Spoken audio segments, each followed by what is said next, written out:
नमस्कार शेतकरी मित्रांनो, मी अक्षय बादगुडे. आज मार्केटमध्ये 2 दिवस झालं गाठा भरपूर सुटल्यामुळं मालाची आवक एकदम कमी झालेली आहे. 2 दिवसापूर्वी ही डोबळी 10 रुपये 15 रुपयानं कोण खात नव्हतं, तिचं आज 28-30 रुपये मार्केट झालेलं आहे. आणि ककडे आज 30 रुपयानं आपली मागायला लागली. टमाटा पण वाढलेला आहे 6 रुपये 5 रुपये. 2 दिवसापूर्वी मागत होती ती टमाट्याचं आज मार्केटमध्ये 7 रुपये 8 रुपये. वांगे 15, 16, 20 वर गेलेली आहे ती. मी गेल्या व्हिडिओमध्ये सांगितलंच होतं 4 दिवसापूर्वी की मार्केट वाढणार आहे, ती गाठा सुटणार आहे. आणि गाठा सुटल्यामुळं मार्केटमध्ये एकदम कमी माल यायला लागलेला आहे.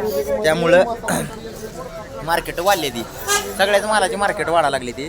कारण की मार्केटमध्ये मालाची परिस्थिती खरंच कमी व्हायला लागली. आणि अजून 8 दिवसानं तर ही जर गाठा राहिला तर अजून 8 दिवसानं मार्केट दुप्पट होतेली, एवढं मात्र खात्रीशीर सांगतो. Good night.